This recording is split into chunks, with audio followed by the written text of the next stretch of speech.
Frim Fram is accepting donations right now.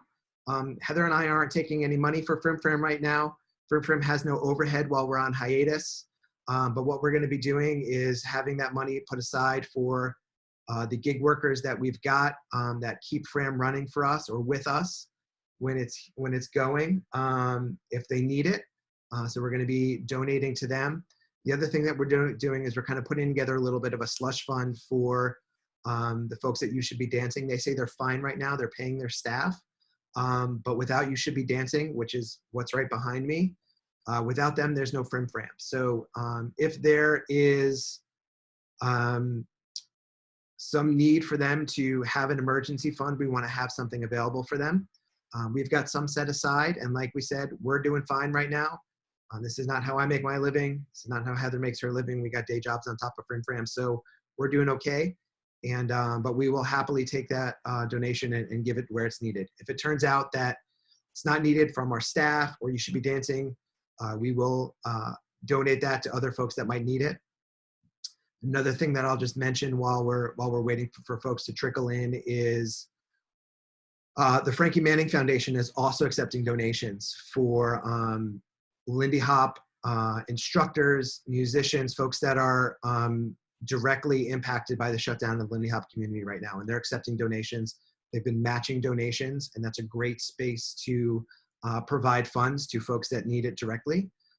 So if you want to visit the Frankie Manning Foundation, FrankieManningFoundation.org, they will happily take donations as well, and I want to encourage that. That's an organization that has done a lot for Frim Fram, that has done a lot for me personally, and that we love to contribute to that organization. It's a great, great organization, as you could probably guess from the person that it's named for. So I encourage you to check them out as well. All right, so welcome to Frim Fram. Like I said, I hope everyone is doing okay in this crazy, crazy time. I have not left this one-bedroom apartment in something like 35 days. I am not at all stir crazy, but it is great to see everybody.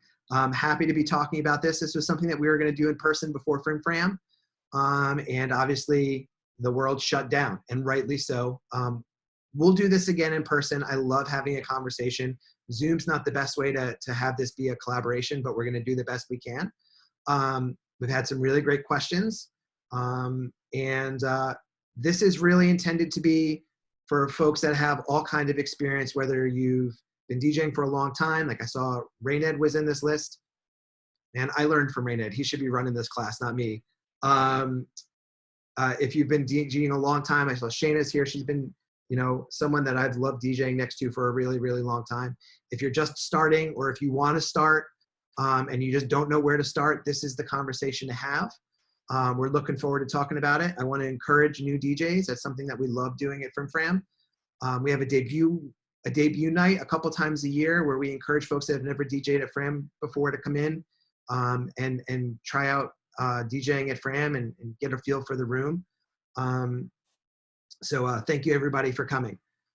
If you don't know who I am, I might as well just give you a quick rundown. My name is Ryan Swift, if you haven't gathered that from my Venmo name. I am a co-organizer of Frim Fram along with Heather Flock, who's up here in my window. We've been running Fram for over 10 years. Frim Fram's been going on for almost 19 years, which is incredible. Both of those things are incredible to me. I started dancing in Rochester, New York in around 1998. I've been DJing since not long after that. I am the head DJ and music coordinator at Frim Fram. So I'm hiring all of the DJs, and I DJ probably a couple times a month at Frim Fram. I've DJed at large and small events across the country, throughout mostly North America, exchanges, dance events, dance competition weekends. I'm the head DJ at ILHC. I'm the head DJ at Lindy Focus. I'm the head DJ at the recently canceled Lindy Fest, which is one of my favorite events. So I was really sad about that, missing that this year.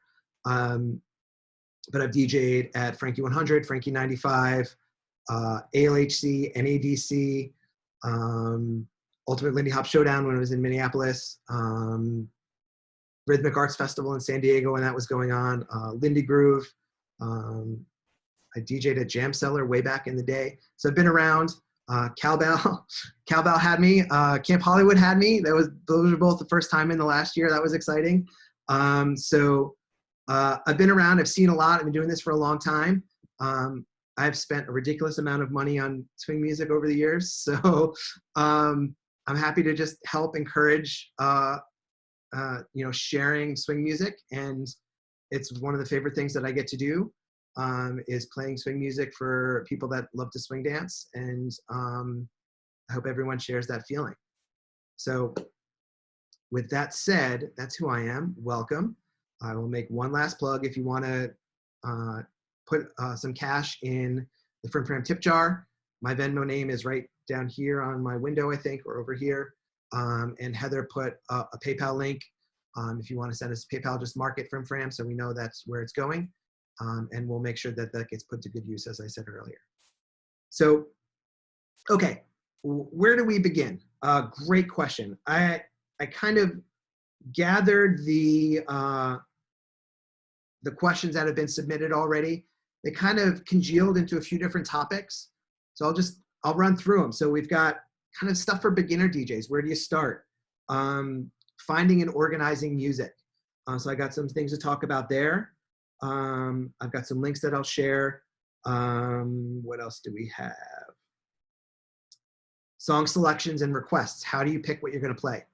It's kind of probably the question that I get more than anything else. It's a hard question to answer, but we'll try it. Event logistics. So what is it like? What am I expecting as I'm a head DJ? I'm a staff DJ. What do I look for? What do I love? What do I hate? At big events, small events, how are they different? And that kind of thing. So we'll talk about that. And logistics of what it's like to DJ at a competition weekend. What do you need to be ready for?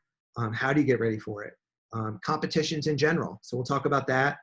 And then we've just got a section at the end that I called Story Time.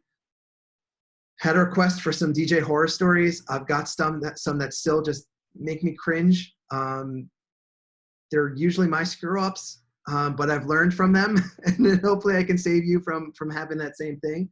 But some stories about what I've seen over the years. So that's what we're going to cover. I don't have a hard stop. I can run a little bit long. We'll see how long my voice goes. I haven't talked out loud in a while, so we'll see how long I can go. Can everybody hear me okay, by the way? I should have asked that right in the beginning. I got thumbs up. Awesome, thank you. Good, okay.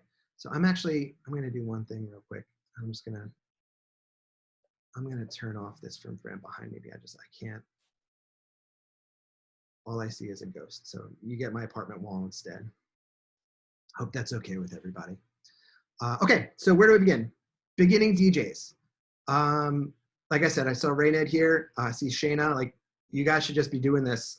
So chime in if you've been around. If I don't talk about something that you think is a great idea for beginning DJs, let's just chime right in and let me know. But here's what I've got. First question I got was from Claire. She was asking what I have in my DJ kit. When I go to an event, what cables do I bring? What do I think DJs need to bring with them? So I figured I'll go through my kit. Why not? We've got video. So here we go. First thing you're going to need is your laptop, which I can't show you. But I find that's the easiest thing to DJ from. I have seen folks DJ from iPads. I've got fat fingers, and man, that stresses me out, so I don't do it. But if you're comfortable with it, that's cool. If you've got one of those iPad Pros that has all the bells and whistles, like maybe that's a great thing to do. So obviously with the computer, you need your plug. And one thing I'm going to say is I've forgotten this plug many, many times. I will give you this tip. The Apple Store has a very liberal return policy.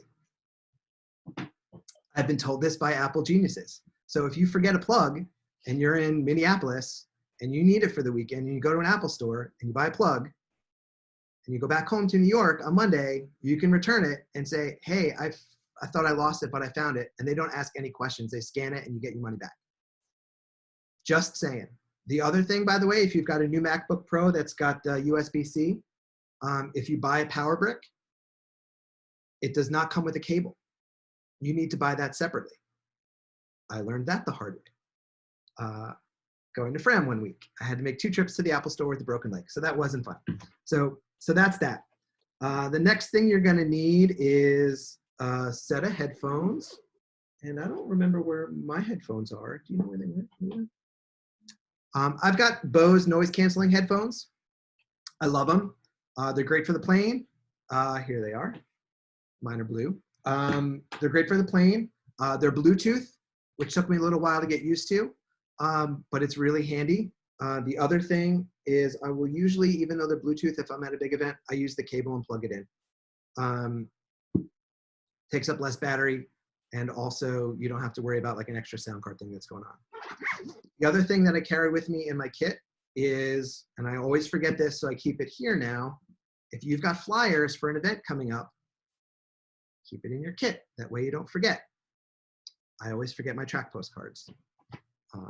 Bring those with you, then people know what's going on. And then I've got this little bag, which is, it's conference swag. It's nothing special, but it's the best bag I've ever gotten. It's got a breakdown for everything in it. So I'll show you what it looks like. It just looks like this. It's where I got all my cables and stuff. You can get lots of things just like this from, like, I'm sure Amazon has them. But the first thing that I bring with me is my external sound card. This thing is a tank. It is Creative Labs X-Fi, I think it's X-Fi 2. It's got a sticker from High Five in Asheville. I've had this one I had one for like 10 or 12 years, and then I finally gave up the ghost. I just bought it again. It's got no bells and whistles, but it does the job. That's what I preview out of. The other nice thing about it is, oh, sorry, this is not what I preview out of. This is what I go out of live. It's got better sound than what I'm previewing out of. What I preview out of is just the normal headphone jack in the computer. Heather had a question. I have a question. Can you run down for everyone why you would want a sound card? Yeah, absolutely. Great question. So a couple reasons. The first is the internal sound card on a Mac. It's usually pretty good. If it's a PC, who knows? I haven't been a PC person for a while. But the sound quality coming out of these is usually a lot better than it will be coming out of a headphone jack. It usually preamps it. It's just got better sound quality. The other thing is that this one in particular, not only does it have, where am I? Headphone jack, which you can plug in an 1/8 inch if that's what they happen to have at the venue. It's also got RCA. So it's just a double, it's pretty cheap. I'll post a link. I'm gonna actually post some notes about the whole conversation we had for reference. I'll post a link to this. What that lets me do is it lets me put sound out into the room where I'm DJing. And with DJ, which I'll show you guys in a minute, the software that I use, it lets me listen to another song while that other one is playing. 2 different sound cards.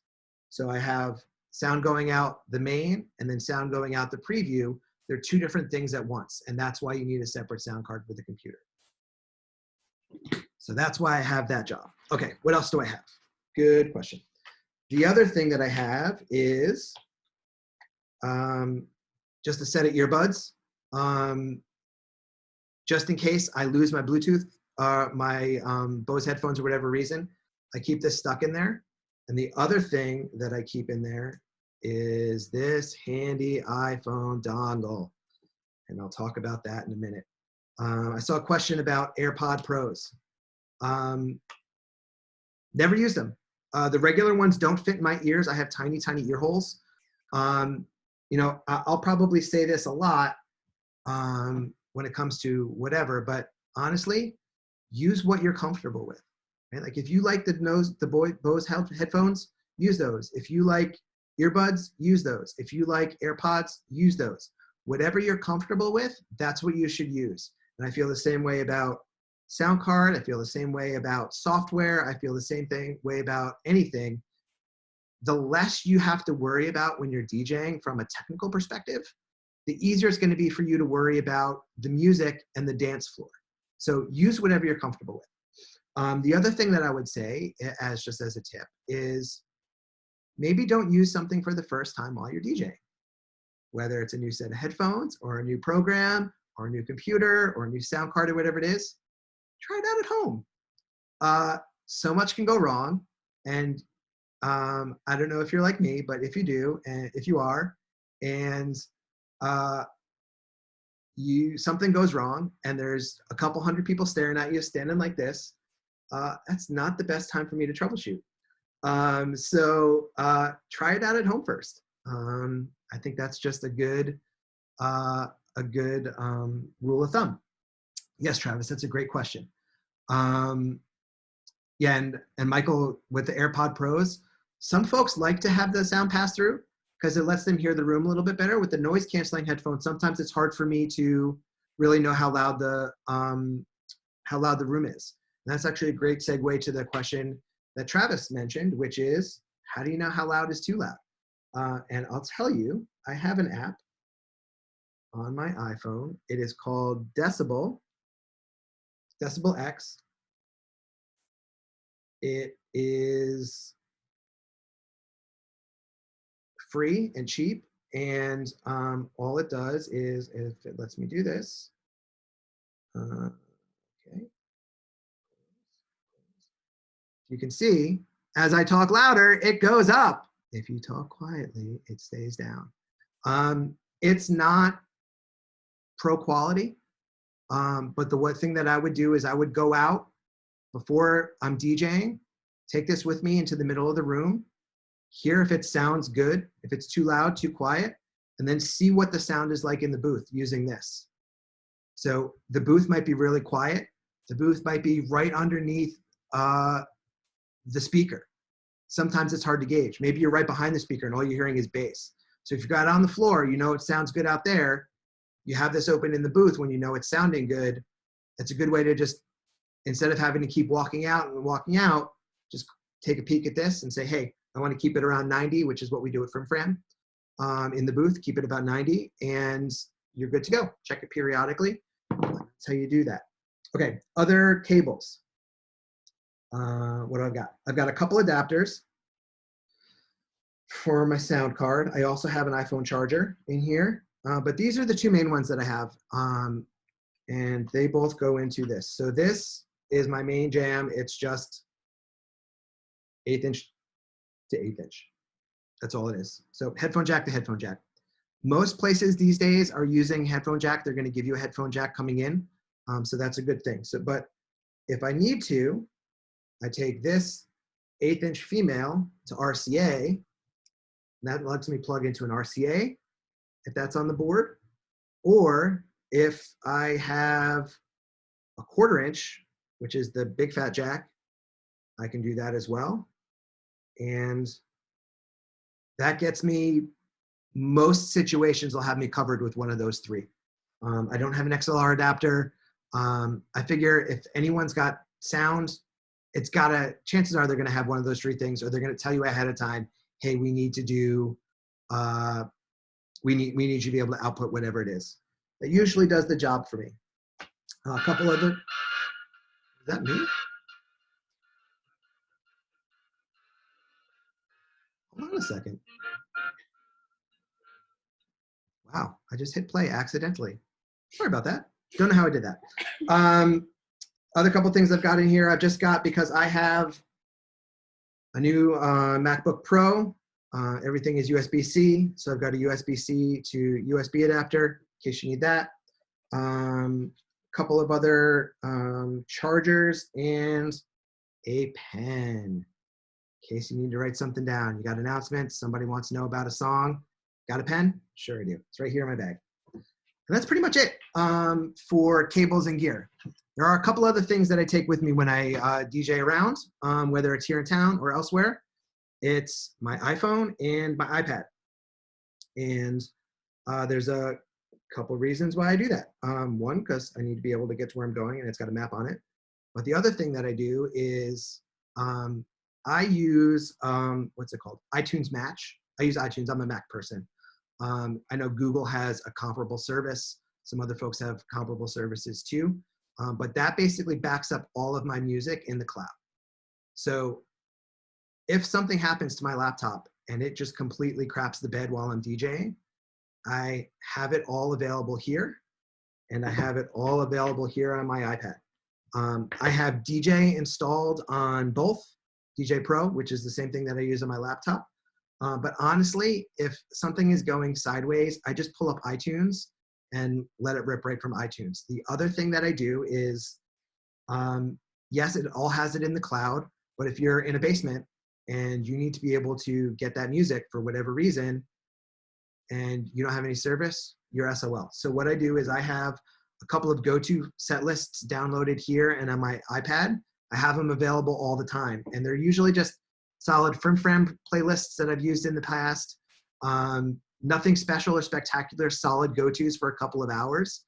And usually that's enough to, if something crashes and goes sideways, I can throw that on. I know it'll be solid for a little while. I can continue to troubleshoot if that's something that I need to do. And I know that at the very least, you're gonna have solid swing music for a couple of hours and you'll get through it, and then you can tackle whatever the problem is later on. So that's something handy that I do. I do love the iCloud backup, the iTunes Match. It's like 25 or 50 bucks for the year. It's totally worth it for me.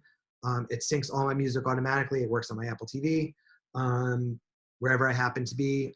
If my computer dies, I will also say that Apple has a very liberal return policy. I've had a laptop die.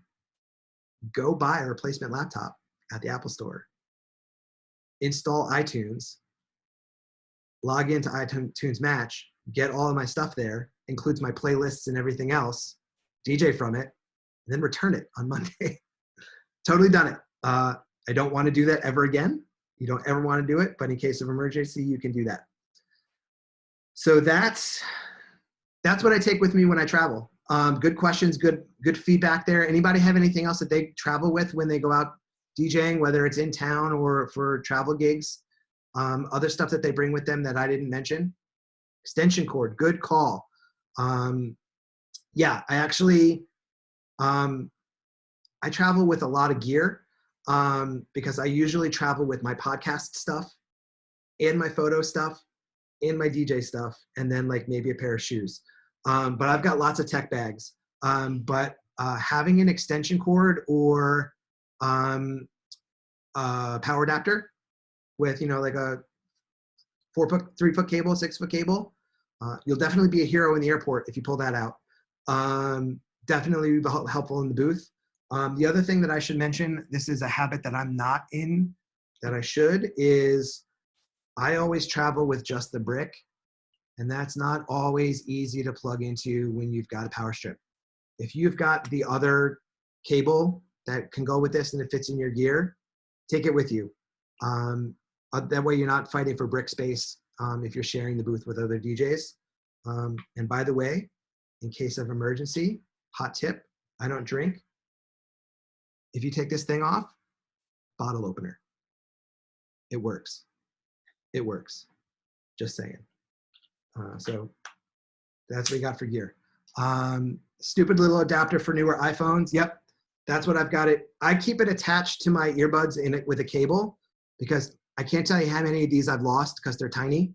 And they basically could be floss. So I just keep it attached to this thing. And this thing, by the way, is it's a silicone thing that just wraps your earbuds in. It keeps it from being tangled. I think this is, originally I had this as conference swag and I got another one in my stocking, which was great. I love it. So that's where I've got that. Spotify, yeah, that'll come up. Okay, yes, we will be posting the recording later. Okay, I do work with iTunes, but I don't DJ from iTunes, and that's the next thing that I'll be talking about. So let me just see what I forgot for everything else. Power cord for your laptop, I call that. Mouse and mouse pad, I don't generally use them, but if that's something that you like to use, by all means, bring it with you. Another thing that I've seen folks do, John Festa does this. He actually has a little laptop stand that folds up, and it's super cool. It keeps it high. He has his keyboard and his mouse underneath it. And he's got a little workstation. I've seen other folks do it too. I don't know if anyone on the call here has done it. But it's just like a little fold-out stand. You put your laptop on and you're ready to go. Super cool. Long cable. Yeah, my 8 to 8, I think, is a 10-foot. It's got some reach to it. Phone charger, good call. I have that in there. And my phone charger cable is actually plugged right into my computer. It's a USB-C to USB-C to Lightning. So that way I don't actually, if I lose the plug, I can just plug it into either my computer or I can plug it into this thing. So in case of emergency, I try to minimize what I need and have multiple uses for things. 3-prong to 2-prong adapter. Yeah, that's a good call, Travis. I've seen that, especially if you don't have this, but you're using the 3-prong job. Sometimes you'll get some buzz from the ground. And if you've got just a little 3-prong to 2-prong converter, stick that in your bag. That can take care of that. Doesn't always work, but it frequently will solve the problem there if that's what you're hearing. External batteries. Oh, good call. Yes, Jacqueline, we can talk about setting up external sound cards. I'm going to actually talk about software next, and we'll talk about it there. Andres has cable replacements. Awesome, good reference. Thanks, Andres. Okay, so that's what I've got for hardware. So software, what do I use? What should you use? Good question. I'm going to go back to my answer. I'm going to say this a lot. Use what you're comfortable with. If you, like, I know folks use Traktor. I look at Traktor and seriously, my eyes glaze over and my brain freezes. And I'm like, it looks like Shayna's launching the thing to Mars from Traktor when she's doing that, as opposed to DJing. I can't handle it. It's too many things. I use DJay Pro. I have an older version of DJay Pro, but I'll show you how I set that up. And maybe it's analogous, maybe it's not. But I don't just use DJay Pro. I use iTunes and DJay Pro. Here is one caveat to that. I still have not upgraded to the latest version of Mac OS. So I have not dealt with Apple Music yet, the new one, myself. I did spend, I think it was like an hour with Naomi Uyama the other day. I think it was an hour. I know it was Naomi. Just trying to figure out, she was looking at DJay Pro for the first time and had never seen it. And basically it was just like, iTunes sucks now. I can't even find anything. I'm using this new thing. We dug in Apple Music and we're able to replicate some of what the old iTunes did.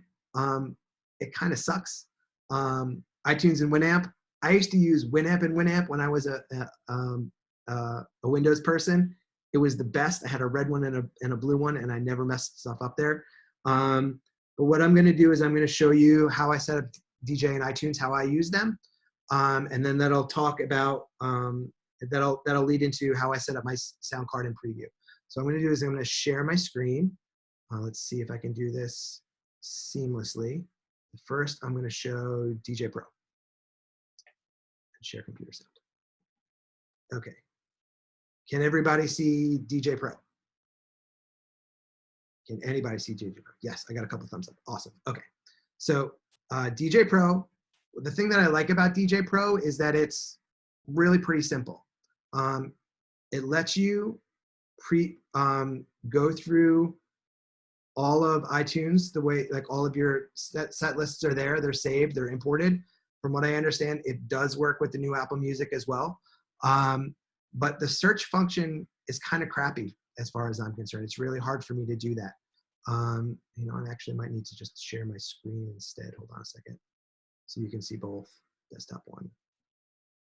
Okay. Here's what I'll do. So I had these two things. So I've got, and it's dark mode for everything, but this is iTunes. This is DJay Pro. So DJay Pro, if you set it up and if you hit Command comma, that brings up your preferences. And here's where you set your devices. So normally what I will do is I will set my main output to be the SB X5 surround. That's my sound card. And my preview will be my built-in. I want to be able to play the Zoom, so I'm going to leave that here for now. But all you need to do is when you plug in your sound card, it actually prompts you to pull this up. So you can just select that and away you go. And then you click apply and it makes that work. A couple other things, if you're a DJ user, I'm going to close this. Some other things that I've done in the past to help clean things up a little bit. I automatically start your jump point. So you're able to set, like if there's a bunch of talking in the beginning of a song, you can set a jump point. I do not reset the EQ every time. I do not automatically start playing songs. I do prevent songs from loading on the active deck. Whatever I can do to minimize potential for screw up, I try to do that. This is the media library. I don't know that there's anything else I want to mention here, but normally what I will do is I will play a song here, and you guys hear Billy, Daisy. That's what's going to be going out live to the room, and then what I can do is I can preview. This will be going through my headphones. So what I will frequently do is I don't know what I'm going to play next. I don't have a set list in the beginning. So while this is playing, I usually start before 39 seconds is in. Can you hear me okay as I'm talking over this? Great. I will go through in iTunes, search for a song. I'm like, oh yeah, Harry James, that sounds great. I'll drag it into my queue, or maybe Indiana, whatever it is. And then, or if I'm like, oh yeah, I definitely want to play Jumptown, I'll throw that in. You can drag it right between the programs, and you're ready to go. You gotta do is move the fader over. Now you're playing the next one.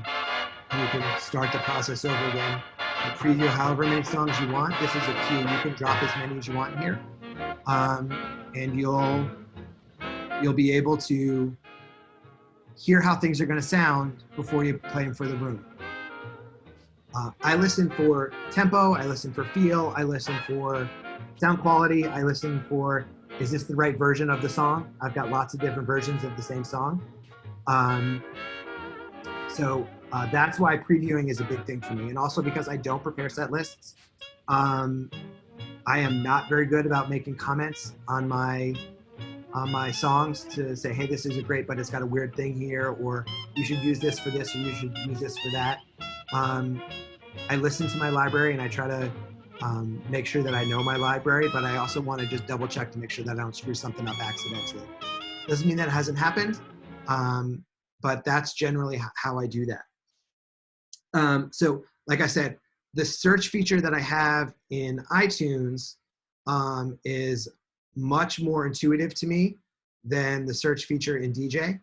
But if you're comfortable in DJ or Traktor or whatever it is, finding your songs, do what feels right to you. Do what you're most comfortable doing. One thing that I do with iTunes, and I'll get to this when we're talking about organizing music, is I don't do a lot with the comments. I do try to add BPMs as much as I can. But I'm real big on smart lists. I've got, where's my swing lists? I love a good smart list. So I save all of my set lists from all the way back from when I first started DJing from a laptop in 2005. I don't have anything from when I was DJing from CDs from the 6 years before that. But I will be able to say, hey, what have I played at Frim Fram but not in the last 3 years? What have I played at Frim Fram but not at Lindy Focus? What's something that I've kind of marked as like, hey, I've got a list called potential. When I'm listening to stuff around the house, I'm like, oh, this song is great. I haven't listened to it, played it in a while. I've never played this one. I'll drop it into a potential playlist. And then I've got a running tally of stuff that I should play. And this list is that list, but if I've played it in the last however many weeks, months, or years, it gets struck from that list. So rules are a really great thing for me. So this one is just, it's in my potential list, but it's not at Fram. This one is a little bit lengthier with the rules. So it's a Fram list, hasn't been played in the last 3 years. It's got a rating more than 1, and it's in these genres. So that's how I'm able to limit what I'm searching for and kind of pare down what I'm searching through if I'm kind of just I don't know what I want to play next. So that's just one thing that I use there. And like I said, I use these. I search by artist and oops, in my swing lists. And here's my BPMs. I can preview right in iTunes, or I can preview it in DJ and see if that's the one I want to play. Another app that I got, it's like a plugin for Mac. It's called Audio Switcher. All it does is it lets you switch the audio. It's super simple, but instead of having dig through preferences, if you need to just swap that over, it's a handy thing for me to use. It's called Audio Switcher. I'll link to it also, but it's ancient and it hasn't changed in forever, and it does what it needs to do. Okay, let me see. So that's how I set up DJ. That's how I use it with iTunes. Another thing that's important, and let me just make sure that I'm not missing any chats while I'm talking. You guys got hidden behind the window. Okay. Hard to hear me as the music plays. Thank you. I turned that down. Hopefully it's a little bit better.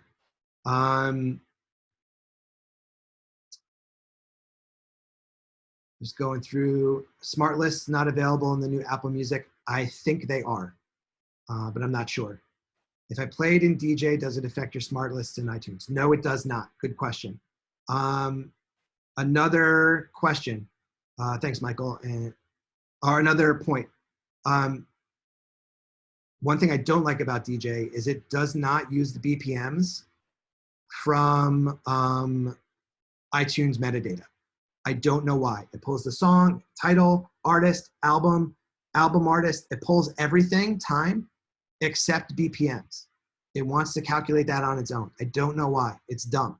So not only is it sometimes blank when you've got it already counted out in iTunes, it might also have something halftime because it's calculating it automatically. I don't know that I've got any that I haven't fixed in here. But one thing it'll do is it's not super great at counting the BPM of swing music because the bass is every other, as opposed to EDM, which is hitting every time. Sometimes it's hard to hear that bass, so it'll miss it. So one thing you can do, you can double it. It's grayed out right now, but you're able to double, and you're able to just tap it and save it as you go as well. So once you save it here, it always saves it in DJ. It does not save it back to iTunes. So it doesn't overwrite anything you've got in iTunes. And that's another reason why I search with iTunes, because if I'm searching for something that's 165 beats per minute in my smart list, it's got it here and I know they're accurate. If I'm going based on what's on DJ, I don't know that it's necessarily going to be accurate. So that's another reason why I'm a little reluctant to just rely on DJ completely on its own. Traktor does pull iTunes metadata, sure. Use DJ. I'm just going through the questions again. Can you import your set lists from DJ to iTunes? Yes, you can. So if DJ automatically saves your playlist from what's going on. You start a new one. If you right click, you can rename it to be whatever it happens to be. People make fun of my naming convention, but this is the date and the event that I had. And then I've got details on it as well. So like Lindy Focus Main, late night, whatever it is.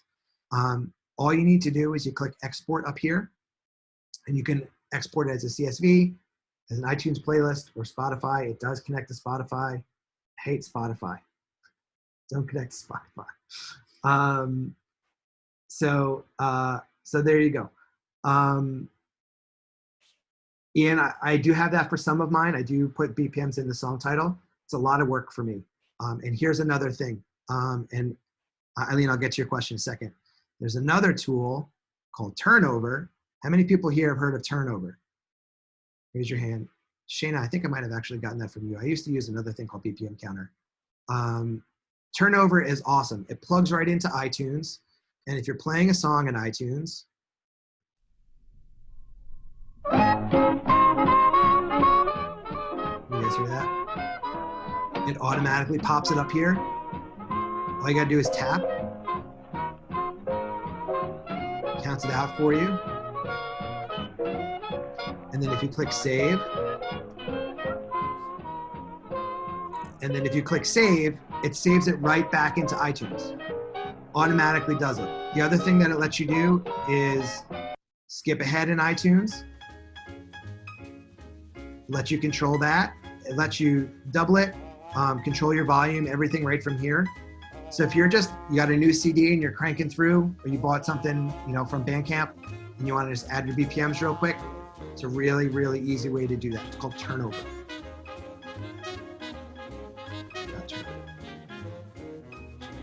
Turnover. Again, it's not elegant. It does the job.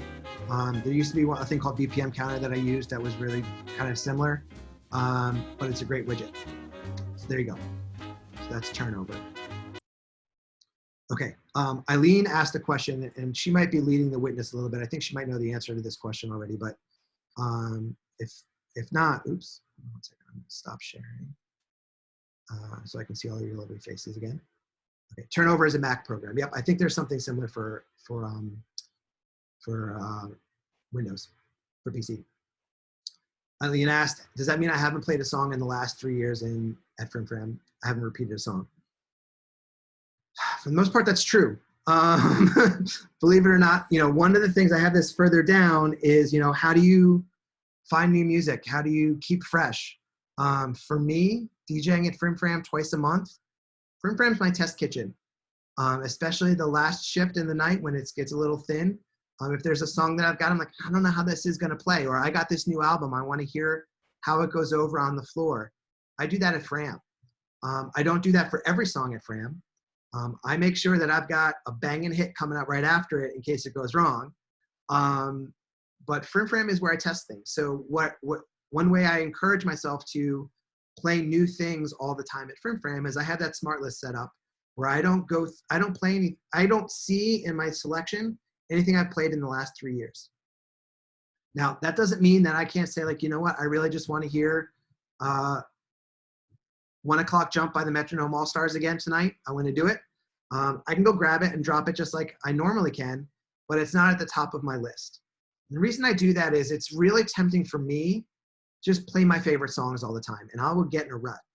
Even if it's like the new hotness that I love, it's, since I'm DJing twice a month, it get repetitive. If I'm DJing once a month at a venue, maybe if I play that song every time, it's not such a big deal. But if I wind up playing the same 40, 60 songs all the time, that doesn't keep me fresh. So that's how I kind of just encourage myself to continue to find new music. So that, hopefully that answers your question, Eileen. You don't have to do that. I don't even know that I necessarily encourage doing that. Whatever works for you. It's a little excessive. It used to be 5 years for me. I've pared it down a little bit. But it's a fun way for me to kind of continue to experiment. So I just got a couple other things just for beginner DJs. How many people here have never DJed, by the way? I can see all of you. Who has never DJed? How many people here have only DJed a handful of times? Okay, so some of you are new. So I get questions from folks that are starting out. Oh, and there's 32 of you that are not on video. So maybe I'll look at the participant hands. If you raise your hand on the participant chat, I'll see you there too. So just a couple tips for starting out. Like I said, I've been doing this for a really long time. Folks are like, hey, I want to DJ at ILHC. Why aren't I one of the DJs at ILHC? Oh, there's only 4 DJs at ILHC and there's a ton of live music. It took me a really, really, really, really, really, really, really long time to DJ at a big event. It was years before I DJ'd outside of, if anyone here is from Rochester, Lindy Jam was not what it is today. It was a practice session with like, hey Amanda, it was a practice session with like 10 people. And we had a community binder of CDs that we just picked from. And we would take turns DJing. And I did that for years, learning music. It wasn't even my music yet. So I figured out that stuff with a small practice session. Then I started doing like larger dances in Rochester. Then I remember I got a gig at a coffee shop in Ithaca in like 2000, 2001. and was like beside myself. And like, it's my friend Julie that hired me, whatever. But like, that was for like 25 people. And I did that for a long time. Then I did an exchange. It was a local exchange. Then I started doing bigger and bigger events. It took me a really long time to learn the craft, learn from experience. So don't, you know, I just want to say, like, don't get disheartened if you're not like getting flown around to do the big events yet. I know New Yorkers are spoiled. There's lots of opportunities for us to DJ around. But there's also lots of live music around. So that's hard sometimes to break in and find your chops there. So just stick with it. The opportunity will come. The more you do, the better you'll be and the more prepared you'll be. You know, the other thing that I made a suggestion, I'm gonna take a drink for a sec. You know, the other suggestion that I made to folks is, hey, you're not getting the gigs that you want, or you're not able to do the thing that you want to do at events. How do you do that? You know what? Hold your own event. There's no better way to learn than by doing the thing. I remember in Rochester in 2000, there were like exchanges were going on and everyone was running these events. And I was like, I want to do these things, but like, I don't know anybody. Nobody knows who I am. How do I do this? I ran an exchange. I learned what it took to DJ outside at an event. I organized an outside event every month. Started organizing some dances. And by doing that, not only do you get visibility, both into people knowing who you are and also that you can do these things, but you get visibility into other people coming in and saying, oh, here's a person that I just met from Toronto. That was back in there, like, hey, let's talk, let's hang out. But you also learn, and this will make you a better DJ, the other stuff that goes into putting on an event outside of just picking music. And the more experience you can get doing that, the better DJ you're gonna be. You keep an eye on the floor, you'll be better on the microphone, you'll know when to say something on the mic, you'll know when not to say something on the mic. You'll know how to handle problems. You'll know how to deal with sound issues because you had to set up the sound or rent the sound equipment and you know what needs to get plugged in where. You'll know all of these things. Heather, can you just check on the waiting room? Thank you. So I really encourage you, and it's hard right now, obviously, to do that, but if you're not getting the opportunities to do the things you want to do, make your own opportunities. And if it's only 5 people that come that first time, that's cool. That's only 5 people that see you mess up the first few times. But then you learn the lesson. And the next time it's 10 people and you don't make that same mistake. So I think doing other things at events and running your own events is a great thing to do. On the flip side, I just want to say, nobody makes a career out of this. If your aspirations are, I'm going to travel the world as a swing DJ, and that's how I'm going to make my living, you got another thing coming, man. Especially now, but this is a hobby. If I'm lucky, the amount that I make pays for my travel and maybe some of the music that I buy before an event, every event that I travel. I don't do it for the money. I know there's a lot of, the culture right now is like side hustle and how do I do this and how do I do what you love? It's a hard thing to do. I know that there are some people that do it as instructors. I don't know that anybody does that as a DJ or even as an event organizer. Like Heather and I don't run Frim Fram for a living. It lets us do things with Frim Fram or lets me do things as a DJ that I wouldn't necessarily be able to do if I had to rely on that as my primary income. So just something to keep in mind. You know, the other thing that I get asked about, and this is kind of just a segue into the next section, is how do you find music? Where do you find music? And the answer for me is everywhere. I hear it everywhere. Keep your ears open. You never know where you're going to hear music. And like, yes, you're going to hear it at dances. Yes, you're going to hear it when you're nerding out with your friends that are also DJs. But I can't tell you songs that like I've heard in the back of a cab. Songs that like I heard Big Al Sears in the back of a cab. You know that, I can't remember the name of the song right now, but the Big Al Sears song. I heard that in a cab like 6 years ago. I was like, what is this? Shazam the speakers behind me. Now I got this great album that I play all the time. When I fly JetBlue, I throw on it used to be 40s at 4. I don't know what channel it is now, but I listen to that. I've heard music in the supermarket, in the shopping mall, in wherever it is. Keep your ears open. You'll find it everywhere.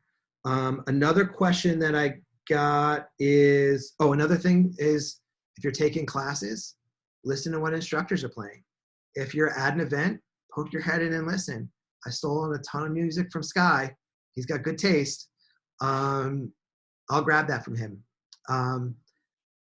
The other thing that I'll just say is, like, if I grab something from Sky or if I grab something from fellow DJs, I have a set list called Stuff I Stole from Other DJs at Lindy Focus.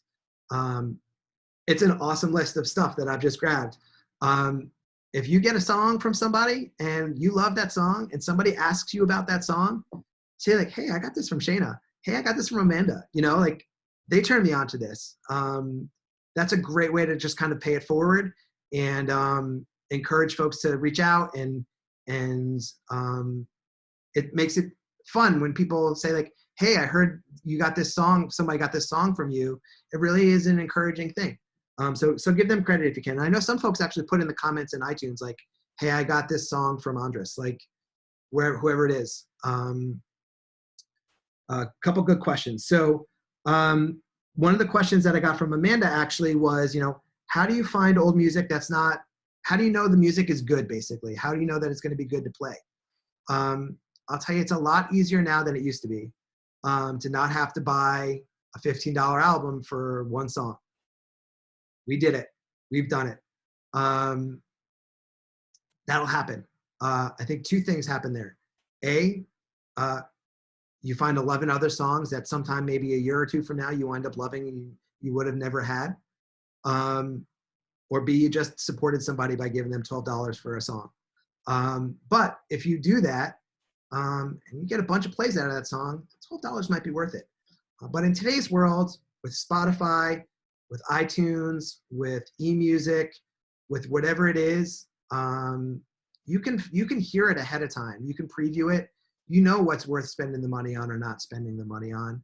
So just do the previewing.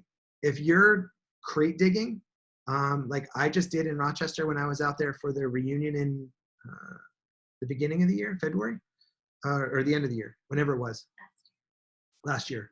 I went to the Bop Shop and they still have CD players out in the shop where we went through and dug and listened. And I found this album of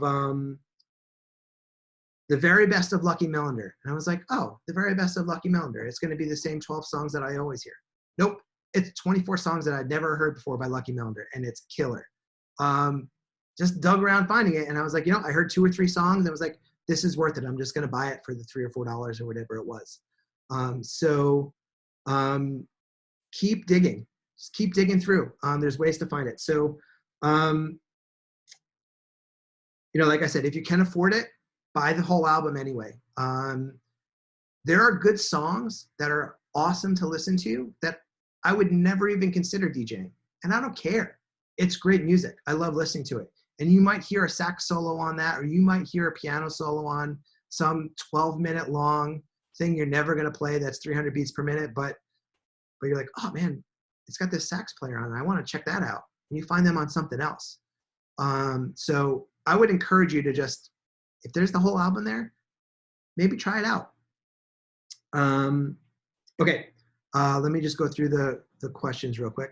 File formats, good question. And then I'm going to get to a couple other resources where I find things. File formats. I honestly don't rip mine. I keep mine at as MP3s.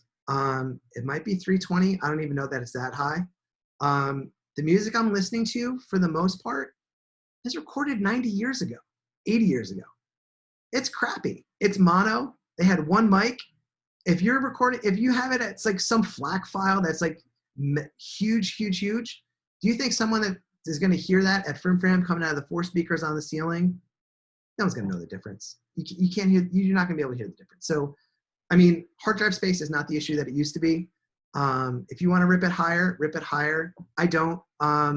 Everything I've done is kind of just been fine. to the question that just came up, is there a big difference in sound quality between iTunes recording and 78s? It depends. Generally, yes. But if the recording is a crappy recording off of an old tape and it's, someone held a microphone up to a 78 record player, it's going to sound worse. But anything that's been recorded, in recent years is going to sound a million times better than a 78. I don't know if you've ever seen up close what the grooves in a 78 record look like, but they're like giant. And like that needle is like bouncing around in that groove. That's just noise. I do have vinyl. I have a record player. I have lots of vinyl. I don't honestly, especially if I'm playing for swing dancers, I'm digitizing it anyway. It's not a step that I really feel that there's a big difference on. New music versus the classics. That's a good question. I mean, that's something I was going to get to also. It depends. Sometimes I'm feeling like I just want to play an hour of new stuff. It's a lot easier to do now than it was 5 years ago. Sometimes, everyone's got the new album by Naomi. Everyone's got the new album by Jonathan. Everyone's got the new Candy Jacket record, right? It's getting played a lot, especially if it's new. I'll listen to what the other DJ's playing on a night that I'm DJing at Fram.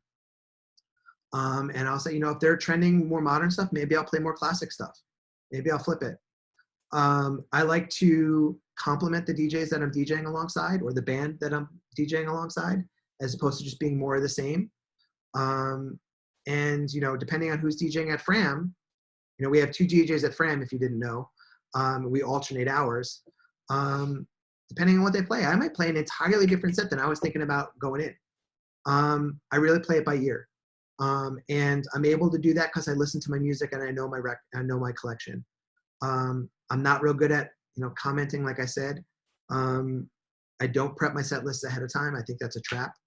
And I like to mix it up. This is skipping ahead a little bit, but one thing that I would say as far as, what do you play and how do I decide what to play? I know there are people that are purists. They're like, what, if it wasn't recorded between 1934 and 1939, I'm not playing it. That's not me. I get it. I respect it. Jonathan can own that. Jonathan Stout can own that. I don't have any vintage clothes either, so he hates seeing me dance in jeans, but he can deal. But I like a wide variety of music. I like to think I do. I like to swing dance to a wide variety of music. I love soul. I love R&B. Joe Turner's one of my favorite. Sam Cooke's one of my favorite. I like trad jazz. I like early swing. I like pre-bop. I like New Testament bassy. I love later Duke. How do you decide? Well, here's the mentality that I take when I'm at Frim Fram. I kind of like to think as swing era jazz as my home base. So Jonathan Stout era, right? So that sweet spot of, 35 to 40 or whatever it is pre-war, that's kind of my home base.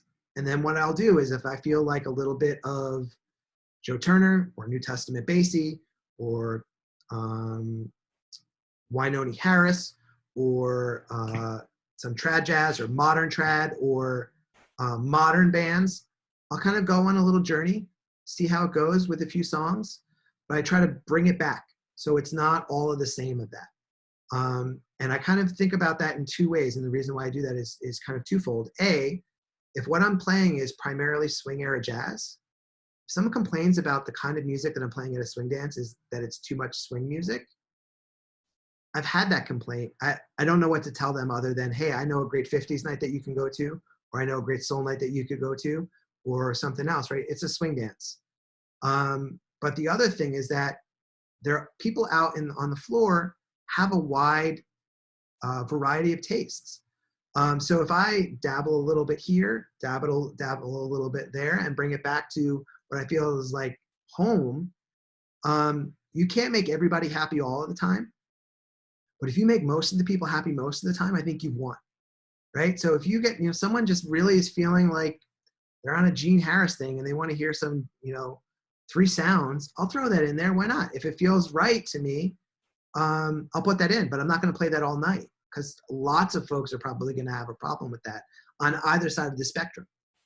So that's kind of how I think about it from like a bigger picture of you know, how I pick what I'm going to play and where I focus that music. Amanda has another good point, and I'm going to circle back to how you find new music. Trading sets is a great way of doing that. So that's one of the reasons why we break up Fram the way that we do, is that you're alternating hours. So not only is it like if someone's DJing that someone at Fram doesn't like, their music taste, I mean, it's not a 2-hour block, it's an hour. And then you get an hour of somebody maybe that you like differently. And if you time it right, you get 2 hours of the one that you like, maybe around 1 hour that you don't. So that's great. But you know, one of my favorite things is sitting in the DJ booth, whether it's at Fram or an event, and I'm just like, hey, have you heard this song? Or if someone plays something on my left, I'm like, oh yeah, you're playing St. Louis Blues. Have you heard this other version? This is an awesome version. Here, listen to this. I love that. I love when someone gives me their headphones and they're like, hey man, check this out. That's super, super fun to me. And generally, if they're standing in the booth next to you, that person is going to be just as psyched about that kind of thing as you are. So I think that's a really great way of doing that. So I do have a couple of resources that I'm going to point you guys to. And I'm going to see if I can share my screen and play some of it. Let's find this. Okay. So there's a couple of radio shows out there that are online. The hosts have actually both passed away, but the shows are so good, they're still being streamed. So one of them is called Jazz Decades, WGBH in Boston. It's a guy called Ray Smith. He had this show on the air for like 35 years, a weekly show of music from the 20s and 30s. I don't know what's streaming right now. No, they didn't run any. There was very. A million seller was exceptionally rare. Almost never happened. Okay, so here's one of the reasons why I love this show. And if you hear him talking behind me, it's live streamed, so it's not, you can't go download it like a podcast. And they cycle through 35 years of shows. What he had 9,078 or something ridiculous, and was just like this walking encyclopedia of jazz. And between songs, he'll have a theme. Like the last thing I just heard, he played like an hour worth of stuff from Australia from the 40s. Who knew? But like, he talks about who's going to solo in this song, and you should listen for. He was talking about Roy Eldridge the other day, and it was just like talking about Roy Eldridge, and he went from this band to this band, and he soloed on this, and this person came in ahead of him, and this is why he riffed in this way. The Swing of Benny Goodman. The big it's not academic. It's someone that just loves the music and is sharing his knowledge. But not only does it turn you on to Ray Smith kind of talking about the bands, like they were baseball teams, and when this person went from Dukes to Basie's band or whatever it is, and this was like he said earlier, like it was like when the Yankees got A-Rod. But like what that meant for the band, and somebody wrote a song about it and was like, they wrote this song because this person left the band, and this is the solo, and this is why it sounds this way. So all of that context for me, super, super, super, super useful when it comes to discovering new music.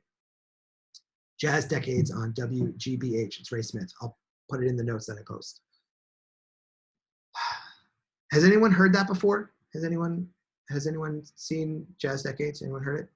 They're out of Boston. It's awesome.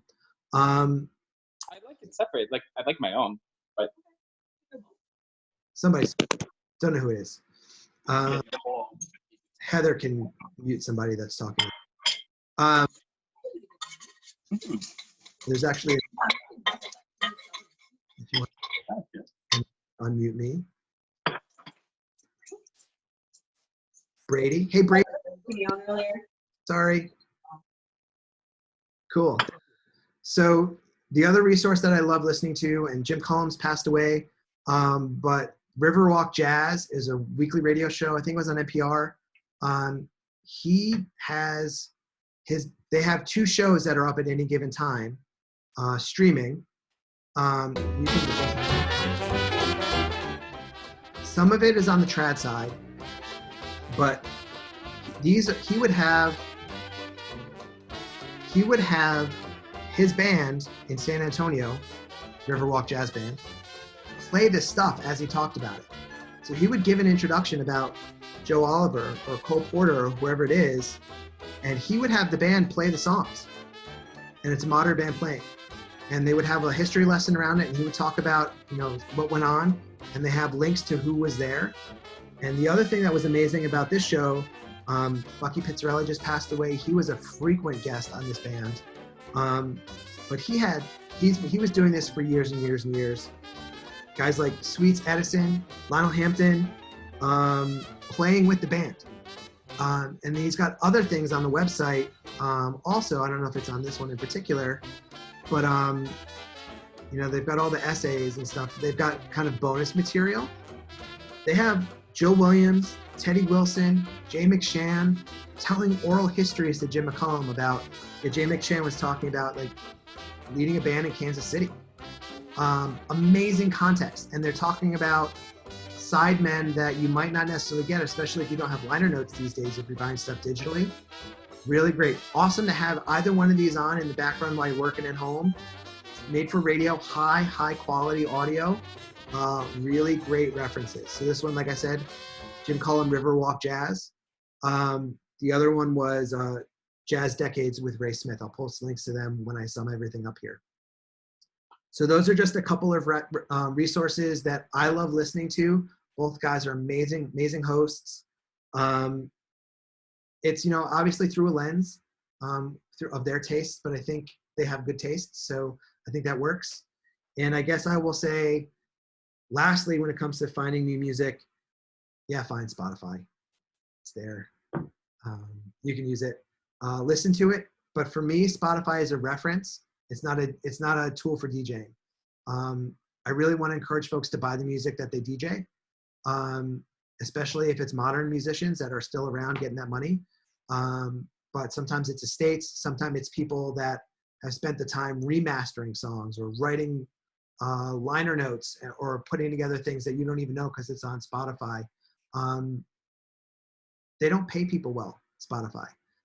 And personally, as someone that's in the IT industry, the user interface is like the worst user interface I've ever seen in my life, and I'm personally offended by it. So I'm anti-Spotify when it comes to DJing, but I am pro Spotify when it comes to like sharing stuff online, using it as a tool for learning what you want to buy. I think that's a great tool. It's not the only tool. So that's my little 2 seconds on Spotify. Let me just see if anyone has any blowback to that in the chat. Where did I lose my chat? Give me a second. It keeps hiding the chat on me. But here we are. I'll note on DJ2. Oh, okay. So Crystal, just to circle back on that on DJ2. That's right. So originally, DJay Pro wasn't working with the new iTunes. It is now, but they are turning off the link for having it work with DJay Pro. So just like DJay Pro plugs into iTunes, you could plug into Spotify and play straight from there. I don't like it for lots of reasons. That's just another reason. I think I sparked a huge conversation on the DJs, SwingDJs group on Facebook when I posted about it. But the SwingDJs group, by the way, also a really great resource on Facebook to learn about new music, ask questions. I think the swingdjs.com discussion board is still up and archived somewhere. There is a ton of information on that. And one of the most prolific posters on that was Jesse Miner. And I saw someone just posted about, hey, Mr. Jesse. Jesse has been doing that podcast for like 12 years every month, talking about swing music and music for swing dancers. He puts out great show notes. He works with Yehudi on that.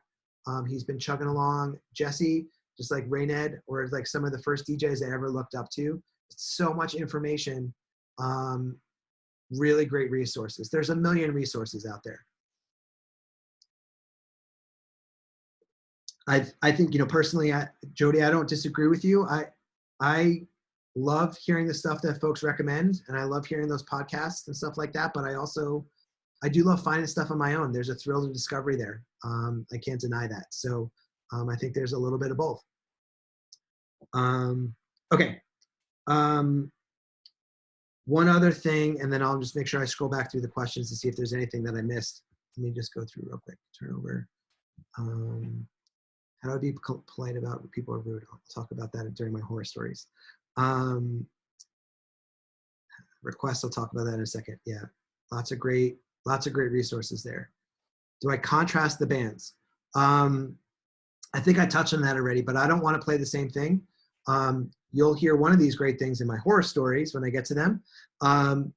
Don't play what the band is going to play. Spoilers. Don't play what the band is going to play. They'll give you a set list.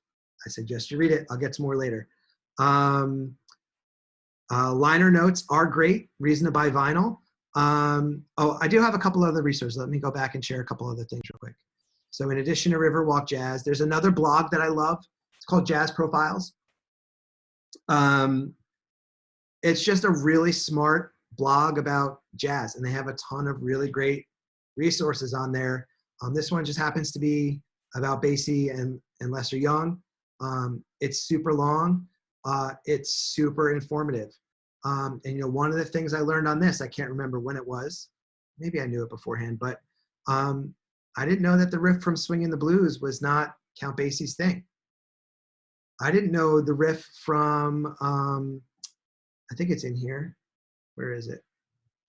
Jumping at the Woodside, somewhere in here, wasn't Basie's riff. That was a borrowed riff. That's super cool. I learned that here. So Jazz Profiles are a really great blog to see that. And here's just another example of liner notes, by the way, and why I still like buying CDs, and they're cheaper than ever. This is just some band, some compilation of territory bands from the 30s. It's on a label called New World Records. And you know, one of the songs that they play, let me see if I can play it while I'm talking, is this song. Tell me if you recognize this song.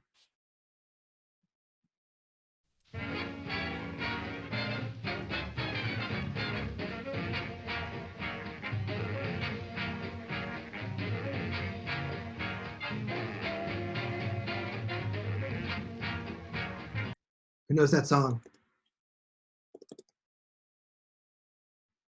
Is anybody posting? Jumping at the Woodside, right? No, it's Jammin for the Jackpot. That's where it's a Mills Blue Rhythm Band song led by Lucky Millender. I'm actually not sharing that app, but that's the song. Familiar riff, you've heard it before. So, you know, one of the things I learned here in the liner notes is all about this song. Who's on this song? Who recorded this song? Look at this lineup. Lucky Millender, Charlie Shavers, Harry Edison, Wilbur DeParis, Tab Smith, Billy Kyle, Lester Nichols on drums. Holy cow, this band is incredible. Would I know that those band members are all in that band without the liner notes? Probably not. It tells you when it was recorded, who was on it.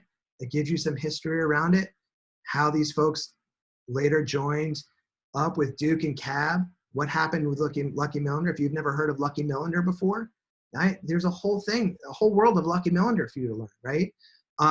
Liner notes are a godsend. One of the reasons why I buy Mosaic sets, I might have 2/3 of the music, but the liner notes are just so damn good.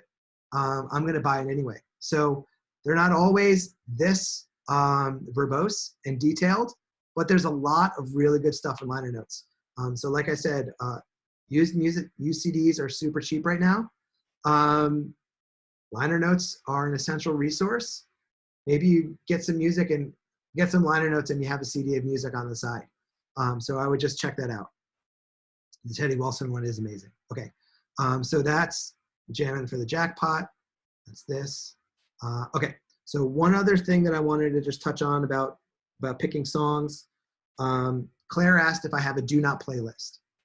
I do have songs that are unchecked on iTunes for whatever reason. I kind of just take them out of the circulation. So in my smart lists, one of the things I say is don't show me anything that's unchecked. And that could be for any reasons. That could be it cuts off. It's got a false start. It's got a scratch. The sound is terrible. It's not the version that you think it is. Anything like that. But another thing that we're mindful of now that we weren't even necessarily when I started DJing is the context of the song, the title of the song, the lyrics of the song. People are listening. I think that's great. They're listening to the lyrics now. Didn't always do that. But there's also some lyrics that are really not appropriate to be playing for swing dancers, for a crowd of people. And I just want to give a shout out to Nalla Kim from Korea, who put together a really thoughtful blog post. This is a couple years old already. I'll put a link to this too. Yeah, 2 years old.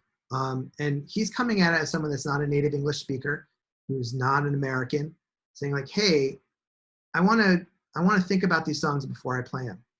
What does that mean?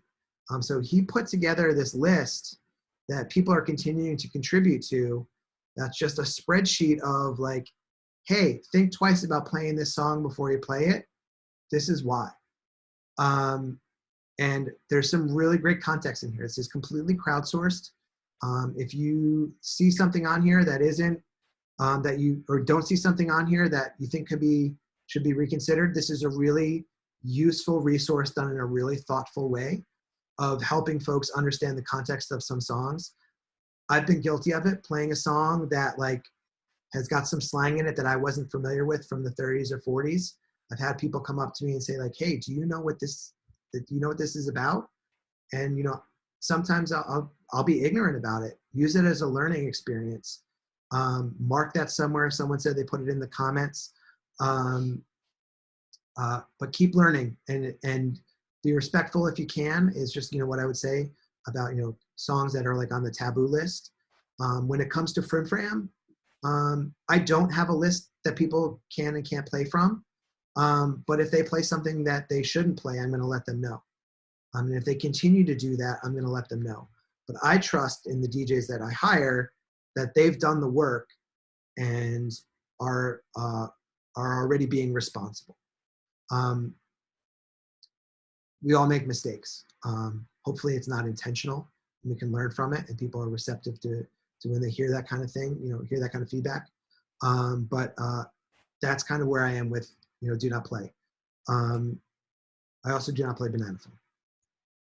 It's the most requested song I've heard from. I don't know why. Okay, so any thoughts or questions about finding music? Any resources that I didn't talk about that folks can share that they've used?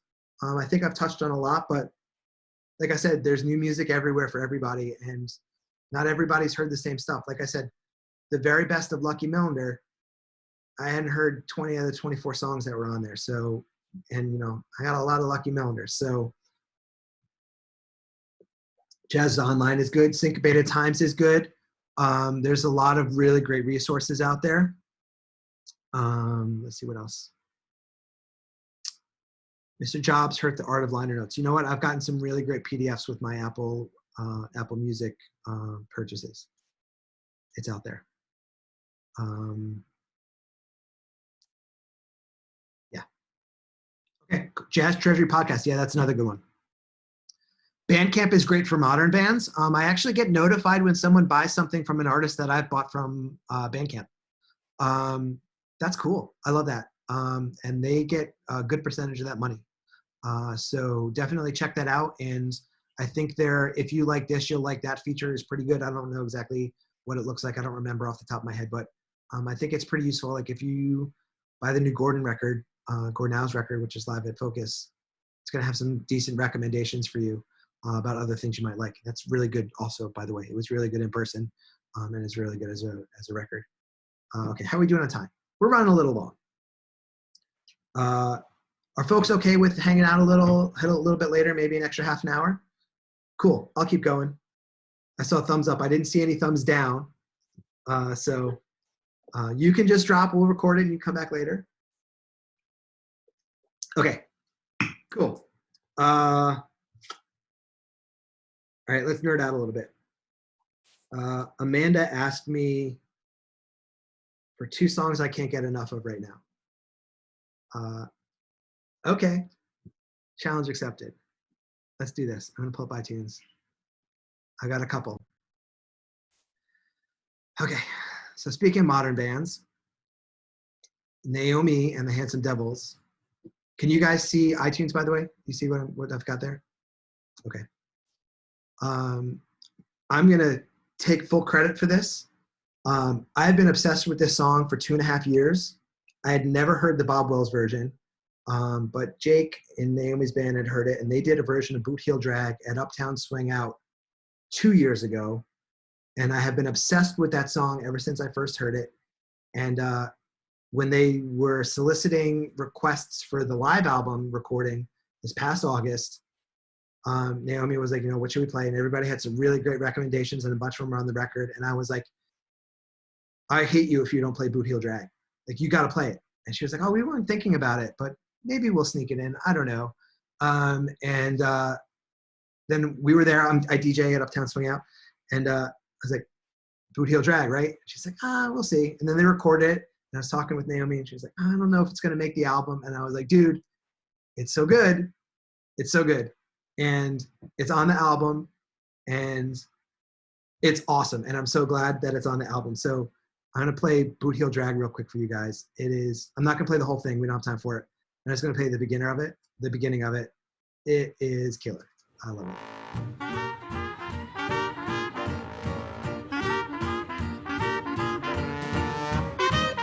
It's Charlie Halloran on the trombone.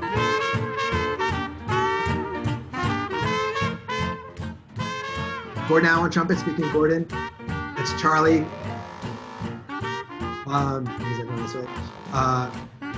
It's so good. It doesn't have any vocals, so no Naomi on it, but man, it's just got such a great groove to it. I dig it. I'm obsessed with this song.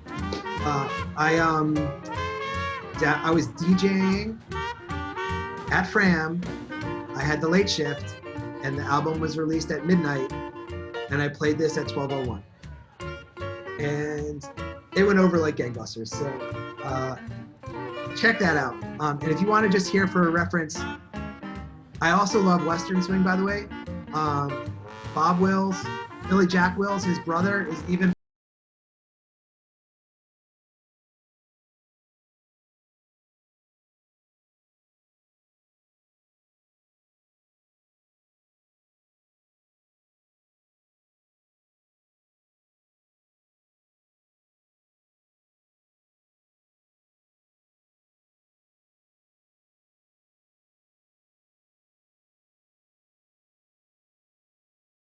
okay, so that's one song that I'm obsessed with right now. Let's find another one. Hold on a sec. Okay, another one that I've been really digging right now is a Duke Ellington tune. And if Rayned's still on, he actually asked me about this because I used it for one of the contests at ILHC this past November. And I actually heard this song, and I never really registered with me until I rewatched Ken Burns' Jazz late last year. It was one of those things I was watching when I was flying. It's a great thing to watch if you haven't watched it. But one of the things that is, I went through and watched the credits and was like, oh, what are the songs here? Maybe there's one I haven't heard in a while. And one of them was Little Posey. And I can't remember which one is in Ken Burns' Jazz. This is the version that I'd had in my library. It's good. I dig it. This is the version that I found.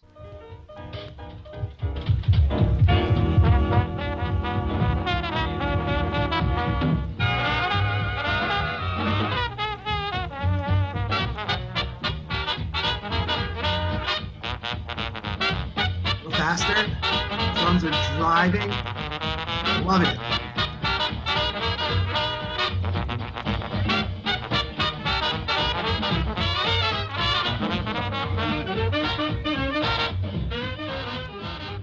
So that's Little Posey.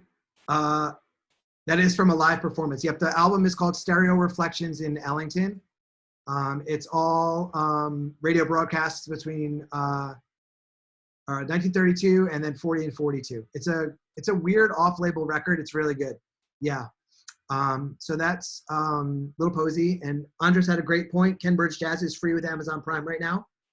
I own it, so I had it on iTunes, but yeah, definitely check that out. Another song that have been just absolutely loving, and it's probably been a couple of years now that I just can't get enough of. It was at Lindy Focus. Thanks, Ray Ned. It all blurs together. I was on a lot of pain meds at that time. I had a broken leg. There's this version of St. Louis Blues. This is a longer song, and I know some folks had asked a question, how do you feel about long songs? I'll play them. If they're good, it's worth dancing 5, 6, 7 minutes to, but it's got to be good. You gotta earn it. This version of St. Louis Blues is from the Rainbow Room in 1966, the Rainbow Grill in 1966.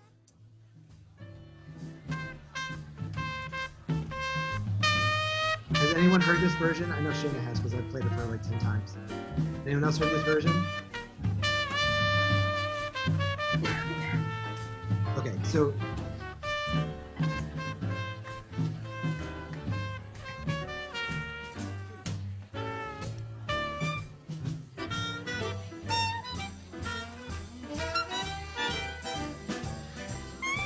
Travis, this one is just under 5. It's on the longer side. I've played a 6, 7 minute song before.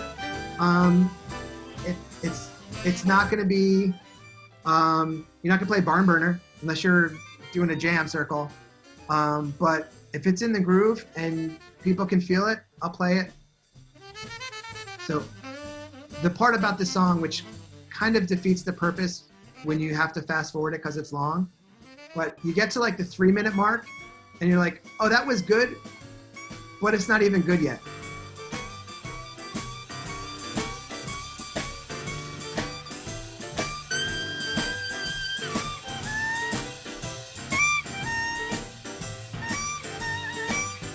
And that's Benny Goodman.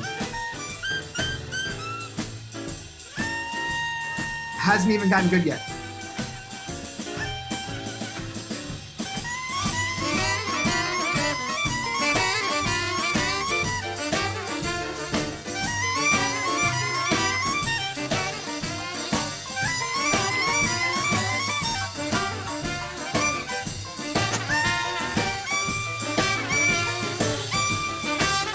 Hasn't even gotten good yet.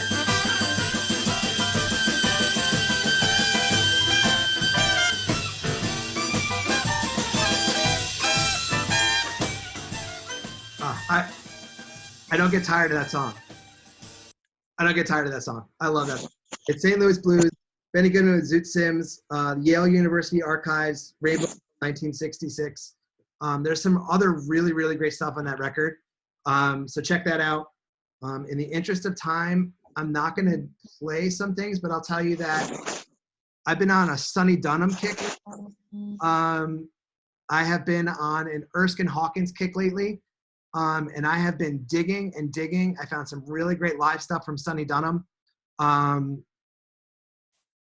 Just some really killer stuff from the Meadowbrook Ballroom in Chicago, I think. Some really great stuff. So that's 2 artists that I've been digging on. Sonny Dunham, because I have this song. It's a blues in F. It's on some random small group CD. And I've just been trying to find Sonny Dunham, and I found some bigger things. But this is a great song. This is a late night song.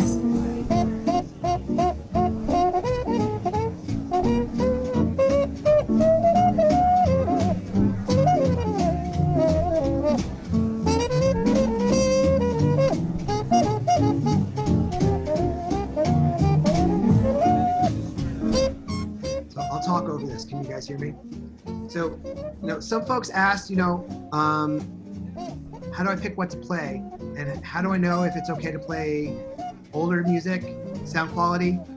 And for me, this is a late night song because it's a mellow vibe. It's quiet, and late night tends to be, you're able to hear things that's a little bit quieter. It's not as raucous. The rooms are generally a little bit smaller. People are dancing a little bit smaller. That lets you play some things that are maybe harder to hear. I'm not going to play this laid back, quiet song in a ballroom full of 1,100 people in the main room at Lindy Focus or ILHC. It's going to get lost. I'll play later recordings, fuller recordings, bigger recordings in those bigger rooms, higher energy recordings in those rooms. So that's kind of one thing that I kind of go to when I'm like trying to figure out what it is that I'm going to play next. You know, for me, I don't have a rule of thumb. There's no formula for me that says this only gets played here and that only gets played there. There's a number of factors that go into it, and this kind of just segues into the next section, which is song selection and requests. So, you know, one of the questions is, how do you balance out the classics versus contemporary, or older versus new? It all goes into it, right? So there's lots of factors. It's a cop-out when I say it, but when people say like, hey, like, what's the next song how do you know what you're gonna play next? To me, it's like asking, not that I'm a writer, but like, hey, where do you get your ideas? I don't know, man. You just do. But for me, the way that I kind of think of it is I play what I would want to dance to next. I play what I would want to dance to next. What goes into that? Well, if I played 3 fast songs in a row, I'm not going to want to dance a 4th fast song. Maybe I've been building the tempo because I'm getting more excited. Maybe I'm too excited. I need to slow down. Maybe I'm tired. Maybe I've been on this kick and I just want to hear wailing saxophone solos. And I've played all of them. And maybe we need a break from a saxophone solo for a while. Or, hey, I heard this riff in this other song and it made me think of this other thing. I'm going to play that. It's kind of a feel for me. It's not academic in that way. And you know, the same way that like, this is not a song that I would play outdoors at Lincoln Center. Not because they wouldn't like the song, but it doesn't fit the venue. It's a big outside space, there's an amphitheater, and there's 2,000 people buzzing around, you know? So that's kind of where I kind of balance that out. Travis, to answer your question, when do I play the gems? I'm gonna pause this. When do I play the gems? Well, there could be 2 reasons for me to want to play a gem. Maybe 3. The easy one is if it's a contest and people need to rock out to it, like that seems like a no-brainer. B, if I played an absolute clunker, or 2 absolute clunkers, or 3 absolute clunkers, and I'm like, I don't know what to do, Lavender Coffin's coming out. It just is. It does the job. So some of those are taboo in places, and they're groaners. So one thing that I do if I'm DJing outside of my home scene is I'll ask, hey, are there any songs that are like no good for whatever reason? Is it played out here? I don't know. Still goes over like gangbusters where I am, but they might just be tired of it, right? But in case of emergency, those gems are my ripcord. The other spot is, depending on where I am, I'm thinking kind of more when it comes to like a big event, but it applies for like a local dance at Fram too. If the energy is building and it's like, you know, middle of the night and everyone's really feeling it, and you've played a couple songs that people don't really know, I don't like to go too far, too many songs in a row that are not favorites. They're favorites for a reason. They're gems for a reason. People love them for a reason. If I play an hour of music that no one's ever heard of before at this point, there's a reason they haven't heard that hour of music. So I sprinkle them in. And I don't ever want to go so far out in the left field. Like that's a way of, you know, when I was saying earlier that like I had that home base. It's kind of how I feel about those songs that I know and love. Like 1 O'Clock Jump is going to kill every time. Jump the Woodside is going to kill every time. Because they're killer songs. They're some of the best songs that have ever been written or recorded. St. Louis Blues is going to work. You know, certain versions are going to work. So sometimes what I'll do is I'll build, and it's what I want to, again, it's what I want to dance to next, right? So it's not necessarily I don't know that this is a conscious thing that I'm thinking in the moment, but in retrospect, I can see that I do it. Is that if the energy of the room will build up. And, you know, there's ebbs and flows that'll go through in any kind of night. But if I'm playing a couple songs that are like rocking and they're feeling good and everybody's excited, or I play a shim sham, like I play Ting What You Do and everybody shim shams to it and everybody has a great time, or I play something and everybody does a Big Apple and everyone's feeling pumped up, I'll throw that gem on there. Because that's going to get that like, oh, I love this song. I'm going to grab somebody I love to dance with right now. And that just brings it up a level for me. Like I said, I don't think it's a conscious thing that I'm thinking in the moment. I'm not going through and saying like, oh, it's been 3.5 songs of this. I really need to play the Duke number now that everyone loves, you know, whatever it is. But I kind of feel like I feel like I want to dance to something that I know. I want to be able to hit these things or be jazzed about hearing this song that I love that I don't get to hear every time. I want to grab somebody that I know and dance to one of my favorite songs with them. I kind of just feel that in the moment. And that's where that kind of comes in. Reading the room is a good question. So reading the room, let me just give you one of my pet peeves as a dance organizer. If I'm paying you to DJ, I want you to be in the DJ booth while you're DJing. Don't be on the floor dancing. Don't be going to get drinks at the bar. Don't be hanging out with your friends. Don't bring your friends back into the booth with you. You're not watching. You're not paying attention. You're not tuned into what's going on. And God forbid, something goes wrong with the sound, something goes wrong with the computer, somebody trips on a plug. Now you got to run all the way across the floor to figure out what's going on. So for me, and like at Frim Fram, you know, for me, it's really easy. Like it's a 4-hour dance and you're DJing for 2 of them. That means you've got 2 hours to do whatever you want. You're still getting paid the same amount of money. So watching the floor, reading the floor is an important thing. And that's an active activity. It's not a passive activity as far as I'm concerned. That doesn't always mean you're going to guess right about what they want, but the chances of you getting it right are a lot better if you're watching how they react to what you're playing. You know, sometimes I'll have my head down on my laptop, I'll play a song and I'm like, I really didn't go over very well. The floor's kind of empty. I don't really know. And I start digging through my computer and I'm like trying to find the next song. And if you forget to look up again, sometimes like the floor gets full and people just needed to find the partner, you know? And if you play a song and you kind of go dance in the corner or you go to the bar or whatever it is, you miss that. And you miss an opportunity to build on that. So, so that for me is a big thing. And watching the floor, you'll know, especially if, you know, you're a dancer and chances are most of you are, you know, if something doesn't hit, it feels weird. And, you know, I kind of just go back to like, what would I want to dance to next? And don't overthink it. Don't be afraid to play the songs that are the hits because they're the hits for a reason.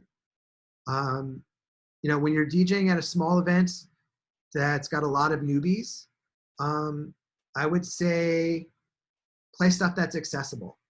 Don't try to impress them with your knowledge of your library or deep cuts or anything else.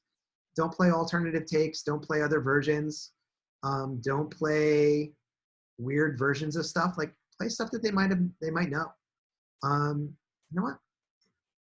Glenn Miller is sometimes divisive, but like depending on the venue, play in the mood. They'll be happy. You know what I mean? And it's the same thing, even if it's not a small event with lots of newbies, but like, you know, Lincoln Center, for example, when I play Midsummer Night Swing, that's 2,000 people that have never really danced before. Make it accessible. Play a song that they're going to have heard before. They'll be so happy. And, you know, the other thing that I would just say is I do the same thing I give the same advice for the DJs that are DJing right after our beginner lesson at Frim Fram. And that is make it accessible. That doesn't mean slow or fast, but can you hear the rhythm section? Is it obvious? Are the riffs basic riffs?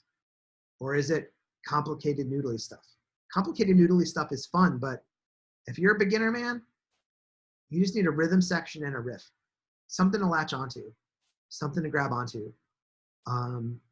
And you know what those songs are the ones that we all know.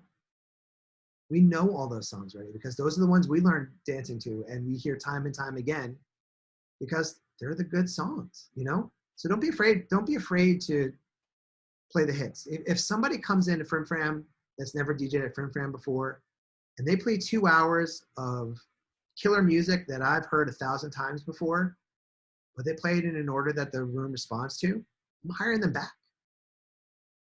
You know? You don't have to impress me with some obscure version of some song that's got crappy sound quality and is hard to hear and is hard to understand from a music standpoint. That's not so impressive to me as giving the people what they want or what they need, I should say. From my perspective, being a swing DJ is a customer service job. And this comes back to the requests conversation and how do you deal with folks there is at the end of the day, you're not going there to impress people with your musical knowledge. You're not there to play the obscure hit. You're not there to wow people or surprise people or impress people in that way. Like you're there to allow whoever's there to dance for however long you're DJing. And sometimes that means taking requests. I always tell people I take all requests. I can't always fulfill all requests. If it's an organizer that's asking me to play stuff that I don't like, I'll wonder why they hired me. You know, maybe I'm not the right person for that fit, you know, right fit for that job. But, you know, generally if they hire me, they are hiring me for a reason. If they've got some weird thing, like generally I'll play it. I don't care.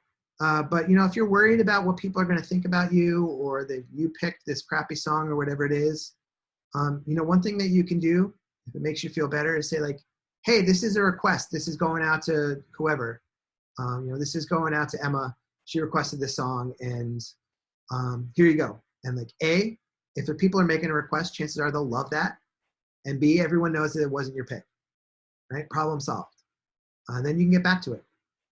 And same thing with organizers. We all get weird requests. We get weird stuff, man. I've got some of that in the horror stories, but it's, you know, what I try to do is I try to understand, this is going to go into the horror stories and I'm switching down a little bit, but man, we're going to have to do a part 2 because I'm only halfway through my agenda. But,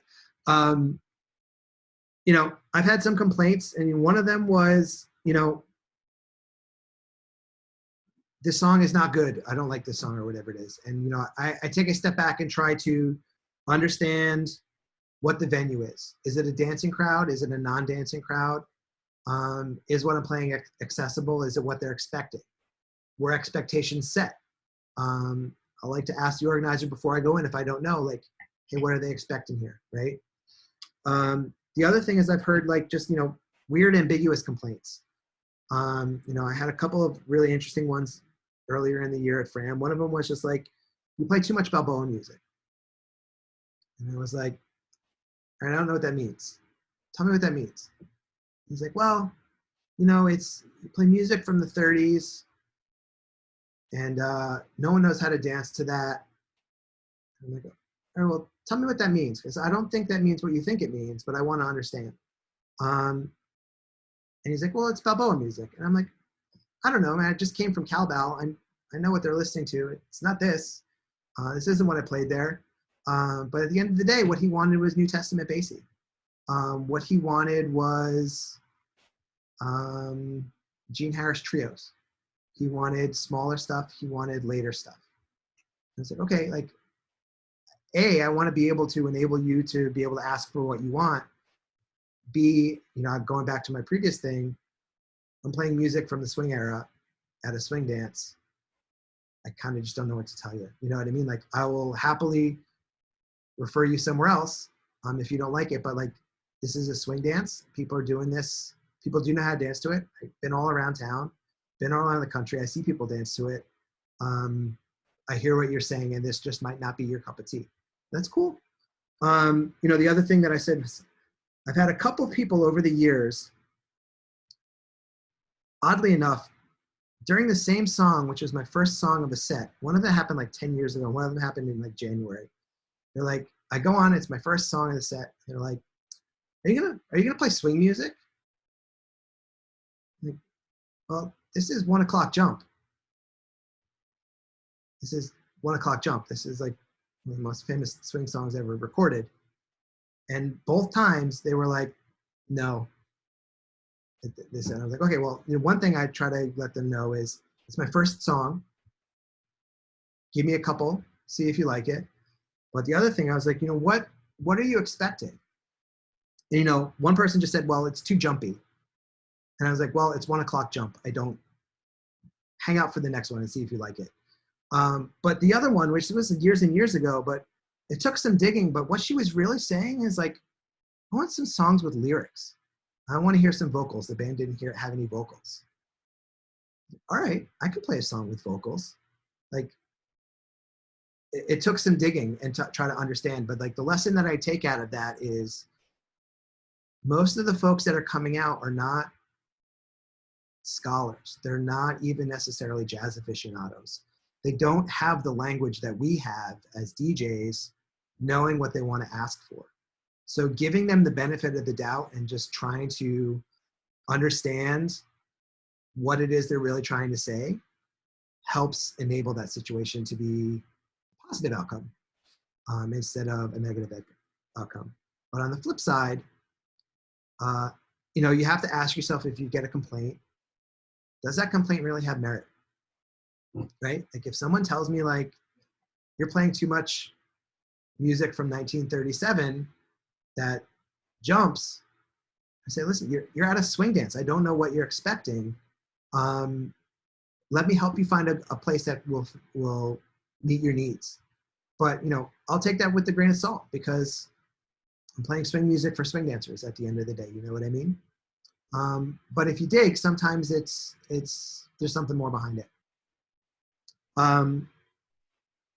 Generally, they're people that come up to the booth, to answer that question. Yeah. You know, the organizers have said some things to me, but generally they're people that are not swing dance organizers. You know, they're kind of other gigs. But generally I'll deal with that beforehand, because I don't know them or don't know their event. And I'll be specific coming in, like, hey, I don't know what you need, so help me.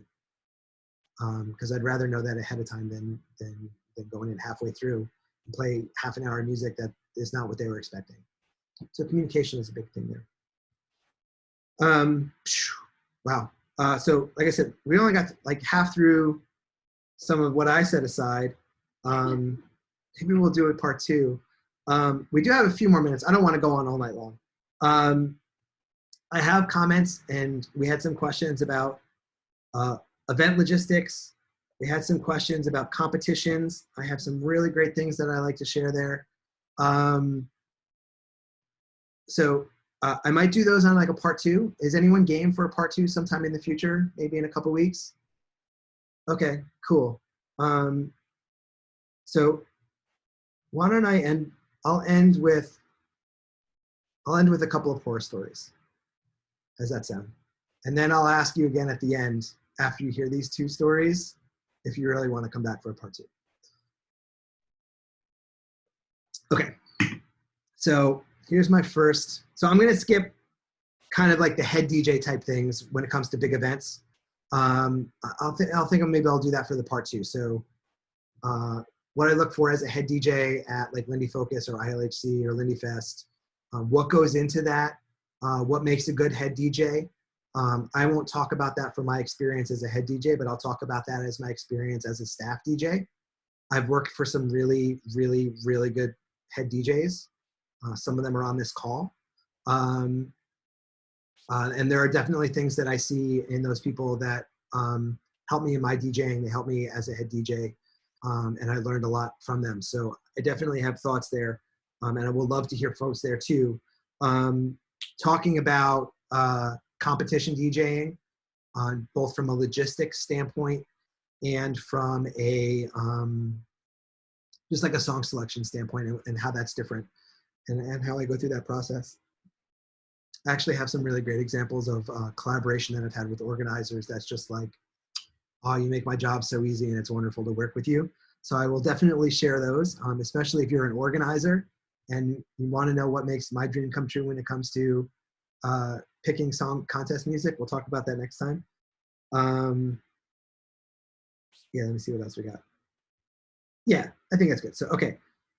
Anecdote number one. I'll give you a quick example. So let me share another thing. Let me share. DJay Pro. Okay. So DJay Pro. Can you guys see this okay?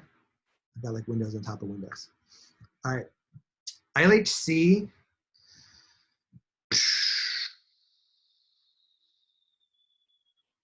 Seven years ago, playing a song, whatever it is. Can you guys hear that? Oh. Can you guys hear that now?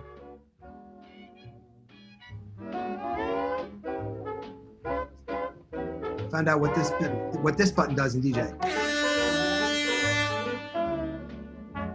To a room full of dancers in the main ballroom at ILHC. That's a foghorn. You can trigger the foghorn by pushing the X key on your keyboard on a Mac. I learned that the hard way. That was hilarious and super terrifying. And also because I didn't know what I actually hit. What I was trying to do was Command Tab to switch between iTunes and DJ. My thumb hit X, but because I didn't know what I hit, I just tried to hit Command 4 more times and did that to a room full of people. And it was loud. Luckily, they didn't fire me. Worse things have happened.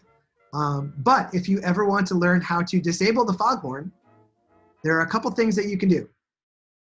In your settings in DJ, there is a setting that says disabled keyboard shortcuts. That way you can't accidentally hit anything on your keyboard. Now that also means you can't toggle left and right or hit one space bar to start or whatever it is, but that's foolproof. The other thing that you can do is, you see this gallery view thing up here on the top, sampler?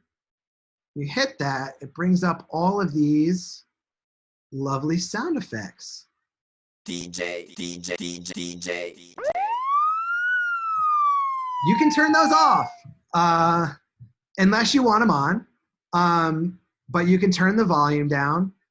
You can edit them and say, I want this to be a hi-hat sound, which then is just a little thing that you might not necessarily hear, or you can load some other stuff. I turned it down. Now, one thing that's weird about DJ is that I don't think it saves this from instance to instance. Like if you close it and then reopen it, if you quit and come back, I always check that. I don't know what the DJay Pro 2 does. I don't think this one saves the state. So unless you want the foghorn,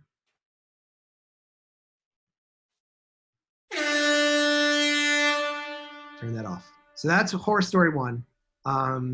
Has anyone come across the foghorn before? Has anyone, either intentionally or accidentally? Okay, I'm not alone. Okay. Okay, so here's the other one, and I'm going to share a different screen for you guys for this. One of the other presets is also a shotgun. Oh, yeah. Ask me how I know. Yeah. Yeah, kind of terrifying. So be careful of that. Here's the other thing that I'm going to share with you. Okay, let's go back to, where are we? Okay. Lindy Focus 2 years ago. Let me see if I'm in the right spot for this. I'm in the green room during the first band break, and I hear my name. And I was like, what's going on? And I hear this. Can you guys see the screen okay? Okay. Up next for you, we're going to do a Harry James number, and this is called Jumptown. And I'd like to dedicate this to my good friend Ryan Swift. So I ran out and I said, it's coming. Thanks, Jonathan. And he said, you're welcome, buddy. And then they played this. I was like, what song are they what song is Jonathan dedicating to me? Because I didn't hear that part.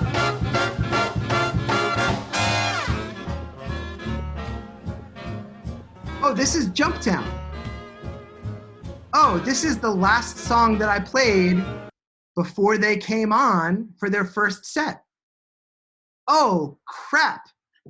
I ran from all the way in the back to the DJ booth on the other side and realized that they were going to open with Jumptown. And I closed with Jumptown. Luckily, Jonathan is good-humored, and I cannot tell you the terrible feeling that I still have thinking about that. That was super terrible. And what they wound up doing was they shuffled, right before they came on, they shuffled their set and played a different song. And this is in the second set, and they kind of buried it in a little bit. And I don't think anybody knew. If anybody did, it was a weird coincidence, but that was terrible. And I've done that before. And what was worse is Jonathan gave us a set list. And I was like, man, I know I looked at that set list. I know I double checked that set list. I check every time and I missed it. So here's what I do now. If I get a set list from the band, I still have, I'm like shaky right now just telling this story. It's terrible. Here's what I do. If the band gives me, oops, hold on, I lost you guys. Give me a sec. Share screen. If the band gives me a playlist, normally it's in the order that they are going to play it, which sometimes makes it harder for me to find where Jumptown happens to be in the list. So what I do now is sometimes I'll ask the band leaders if they want to provide me an alphabetized set list. And if they're feeling generous and they just have to do a quick sort in Excel, that's, I think, a DJ's best friend. But if they don't, this is from ILHC, I will grab the printed set list that's in sequential order, and I will transcribe it in alphabetical order. And this helps me in two ways. It's a lot easier for me to find that Go Harlem is in the list in the G's than it is the fifth song of set 3. And B, when I'm typing it out, it makes it easier for me to remember what songs are in that list. And what's unfortunate for me is that happened on New Year's Eve at Lindy Focus, which means it's kind of what they call kitchen sink night. And they're playing just from like all the different bands. And the other nights of Lindy Focus, DJs have the advantage of knowing, like, I need to not play Count Basie on Count Basie night, or I need to not play Duke Ellington on Duke Ellington night, or Lionel Hampton on Lionel Hampton night, which is why I put Shayna on Lionel Hampton night last year, both nights. Typing this out makes it a lot easier for me to not make that miss. And I've done it before. Another thing that I've accidentally done that's related is at Midsummer Night Swing one year, I was DJing and Michelle Lake and the Loose, Michelle Lake's band was playing. I don't remember which band it was, but she was playing, and I played the wrong track from a band that actually had her vocals on it right before she went on. And that was horrifying. And I was just like, I'm really sorry. I meant to play this other song. And like, your name is not on, like, I would not have done that intentionally, but like, that's crappy. That's crappy. So, but at the end of the day, I haven't been fired for those things. A lot of people, most people probably don't notice. It's not the end of the world. Mistakes happen. I've been doing this for a really long time. I still make mistakes. You're going to make mistakes, and it's okay to make mistakes if you learn from it. At the end of the day, it's 3 minutes, and people are swing dancing, so really, how bad could it be? But yeah, those are a couple of my least favorite DJ stories. I don't know if anybody has anything comparable. I think we've all got them. We've all got those things. Let's see if I had anything else. Yeah, that's a good one, Kristen. But yeah, we've all made mistakes. We all learn from them. At the end of the day, it's swing dancing, and everybody's there to have fun. So as long as it's not egregious and repetitive, everybody will be fine. And even if it is, everybody will be fine. So I think we're at 2 hours. I'm gonna stop talking for a minute. Tiger. Everybody's got the horror stories. I think next time I'm gonna ask everyone to bring a horror story of their own to share, and we'll go around the room. So I'm not the only one with douche chills that's just squirming in his seat. I hope this was helpful for everybody. I hope this was a good time. Obviously, I would have loved to have done this in person, especially with the folks that are in New York. I love to hear other people that are just as excited about this music as I am. I love to encourage that. I love to share things that I find. I love to find the music and share that music. That's why I DJ. So doing this has been really fun. I want to hear from everybody. I want to have, I want to make this collaborative, and the chat has been awesome. Doing this in person would be really awesome to do as well. I know that I'm just looking at the windows and who's in the chat. Just some of the folks here have been doing this as long or longer than I have, and have been at every event that you can imagine and all around the world and DJing. And I think everybody on this call has something to contribute to the community. So I encourage everyone to join the SwingDJs group on Facebook. There's a lot of good conversation there. Keep nerding out with each other, especially now we're kind of going through our iTunes libraries or whatever it is, and we've got time to go and discover some new things. Keep sharing. If you ever see me at an event, whether it's at Frim Fram or a big national event, or you happen to see me wherever, whether I'm DJing or not, I would love for folks to come up and chat with me about DJing. I love talking about it. I love doing it. And I think it's something that everybody can do well. If you love the music and you love the dance, I think you can do it. It's no problem.